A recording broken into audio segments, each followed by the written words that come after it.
Hello everyone and welcome back to my channel be yourself. This is doctor Rajneesh Sharma और आज जो मैं topic बताने जा रही हूँ वो है how to write synopsis. Actually मैंने बहुत सारे मैसेजेस मेल मुझे मिले जिसमें कि स्टूडेंट्स हमेशा पूछा करते हैं कि सिनॉप्सिस कैसे लिखें, और ये मेरे लिए बहुत ही डिफिकल्ट होता है कि मैं उसे एक लिख करके एक कोई फॉर्मेट दूं कि हाँ सिनॉप्सिस कैसे भेजते। मैं जनरली कोई गूगल से कोई फॉर्मेट उन्हें मेल कर दिया करती हूँ, बट वो समझ नहीं पाते कि पता तो सबको होता है कि हम लोग को लिखना क्या है, मतलब सिनॉप्सिस में करना क्या है।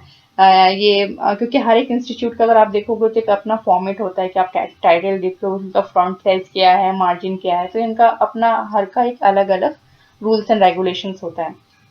तो दिस टाइम मैं थोड़ा एक्सप्लेन करूंगी कि क्या सिनॉप्सिस कैसे लिखते हैं। तो मैंने इंग्लिश वर्जन में ऑलरेडी अपना सेम टॉपिक पब्लिश कर चुकी हूँ मैं। उसका आप लिंक ले सकते हो मैं डिस्क्रिप्शन बॉक्स से। सो मैं दिस टाइम मैं हिंदी में प्रोसीड कर रही हूँ how to write synopsis. Synopsis के लिए जो सबसे इम्पॉर्टेंट पार्ट होता है वो है टॉपिक। एक्चुअली सिनॉप्सिस होता है क्या? सिनॉप्सिस को आप बहुत ही ब्रीफली एक्सप्लेन करते हो कि आपने वर्क को, अपने रिसर्च को या कोई भी अपने प्रोजेक्ट को बहुत ही ब्रीफली एक्सप्लेन कर रहे हो कि आप ये काम करने जा रहे हो, इसका क्या आउटकम आने वाला है, ये सब कुछ आप बहुत ही ब्रीफली एक्सप्लेन करने जाते हो। सबसे पहला जो इम्पोर्टेंट थिंग है सिनॉप्सिस के लिए टॉपिक, टॉपिक सिलेक्शन। आप टॉपिक वैसा चूज करो जिसमें आपको इंटरेस्ट हो।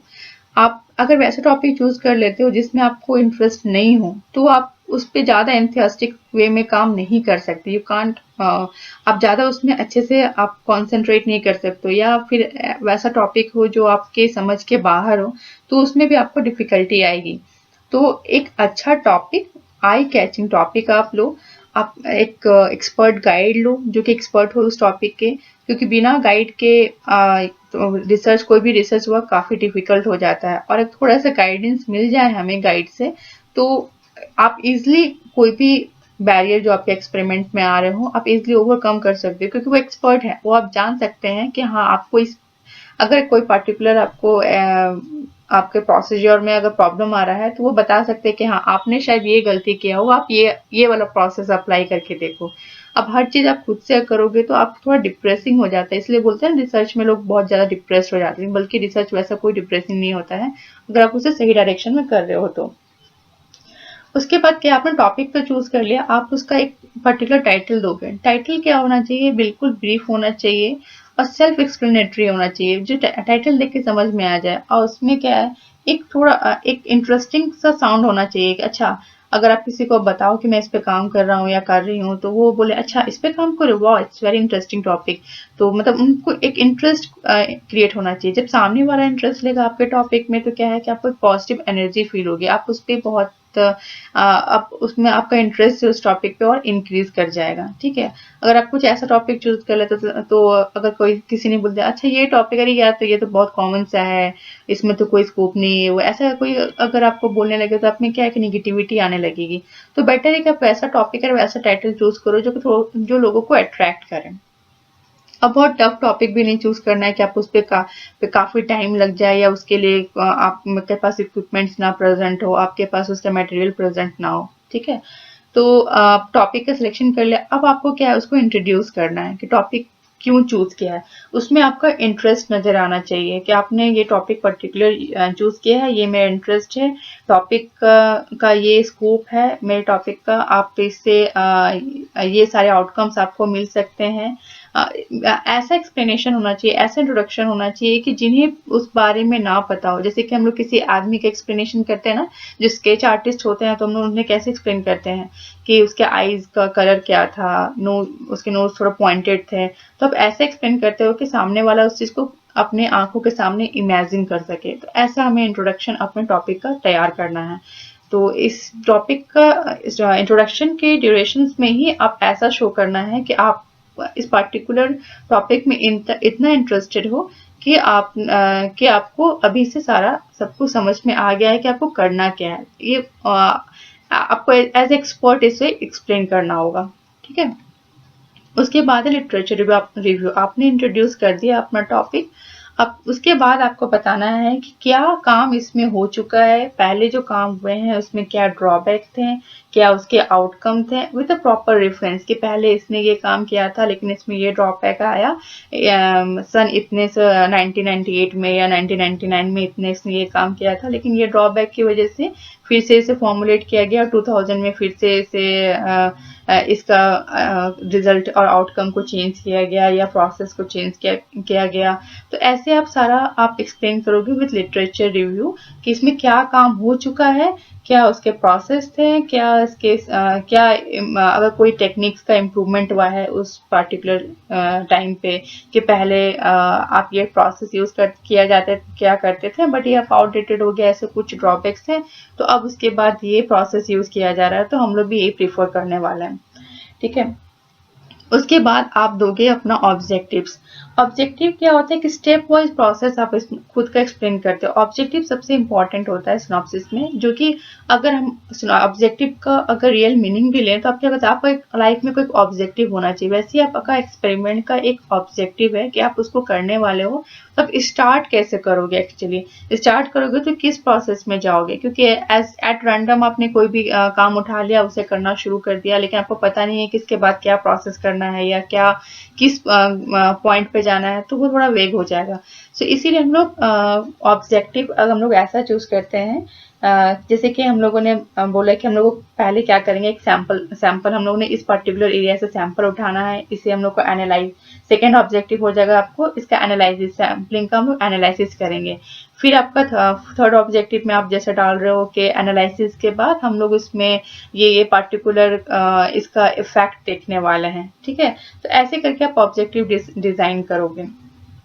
अब क्या है, ऑब्जेक्टिव डिजाइन कर दिया आपने, आपने बता दिया हम लोगों ने सैंपल लिया, तो आप एक इमेजिनरी अपना हाइपोथेसिस दोगे, जैसे कि हाइपोथेसिस जिसे आप बाद में रिजेक्ट करोगे या एक्सेप्ट करोगे। जैसे आपने बोल दिया कि हाँ हम लोगों ने इस पर्टिकुलर एरिया से हम लोग ने 10 एरिया चूज किया है, तो ये एक्सपेक्टेड है कि जो पर्टिकुलर एरिया नंबर 1 जो है उसमें से हमें काफी अच्छी सैंपल्स मिल सकते हैं। तो पहला आपका ये हाइपोथेसिस हो गया, ऐसे मिल सकते हैं, हमें सैम्पलिंग अच्छे मिल सकते हैं, और अगर हम लोग उसको एनालाइज करेंगे तो हमें ये रिजल्ट आ सकता है। उसके बाद अगर हम लोग ये प्रोसेस इसमें यूज कर रहे हैं तो हमारा अगर कोई प्रोडक्शन का कोई काम है आपका, तो बोल सकते हैं कि नहीं हमारा प्रोडक्टिविटी इंक्रीज कर सकता है, या कुछ डिजाइनिंग का कर रहे हो तो कुछ अट्रैक्टिव हो सकता है। तो ऐसे टाइप से आप हाइपोथेसिस दोगे, जैसे कि आप बाद में रिजेक्ट एक्सेप्ट करोगे। जैसे कि मान लीजिए आपने बोला कि हाँ पार्टिकुलर एरिया ए में ये हम लोग ने एक्सपेक्ट किया था कि हाँ ये यहाँ से रिजल्ट अच्छा आना चाहिए, लेकिन हम जो 10 एरियाज लिए थे उसमें से हमारा थर्ड एरिया का रिजल्ट ज्यादा अच्छा है, तो आप एक्सेप्ट या रिजेक्ट करोगे उसे बाद में। ठीक है, अब हाइपोथेसिस के बाद क्या है, स्कोप होगा कि अगर हम लोग कोई काम कर रहे हैं तो इसका कुछ तो आउटकम, पॉजिटिव आउटकम तो होना चाहिए।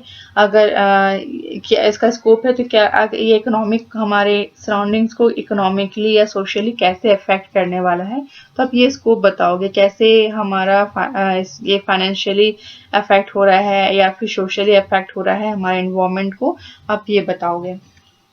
फिर है रिसर्च मेथड्स। रिसर्च मेथड्स में हम लोग सिर्फ मेथडोलॉजी ही नहीं इंक्लूड करते हैं, बल्कि हम लोग क्या इंस्ट्रूमेंट इसमें यूज करना चाह रहे हैं, क्या हमें इसका रिक्वायरमेंट हो सकता है, एक ब्रीफ हम लोग आइडिया देते हैं इसका।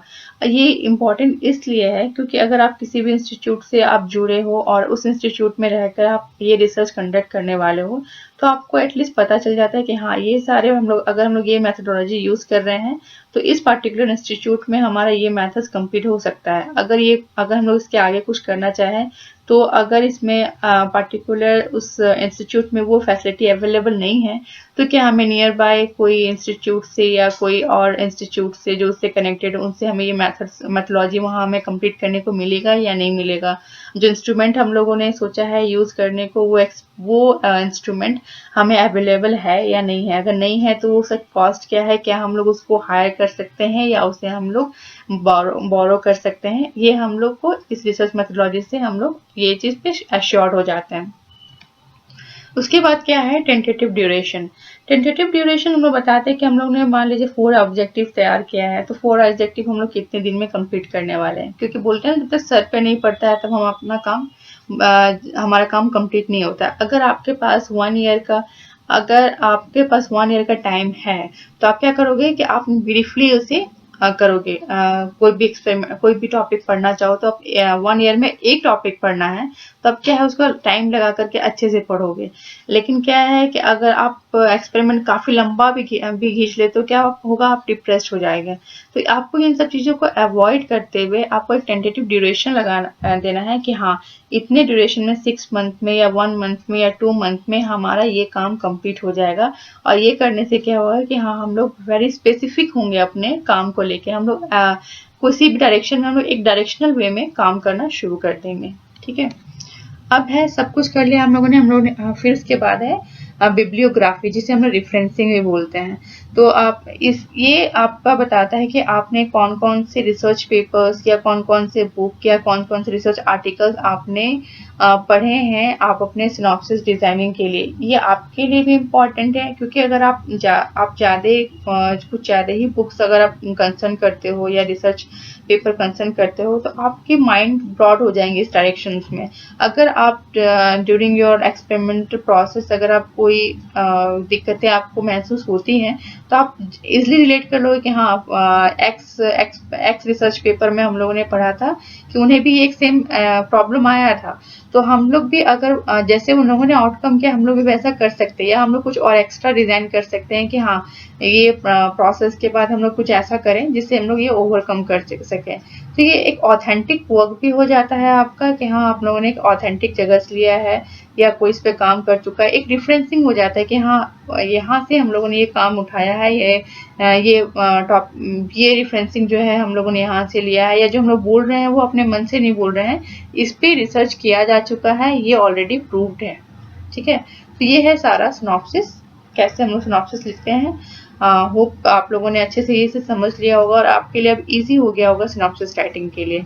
That's all, don't forget to subscribe and share my channel and have a nice day.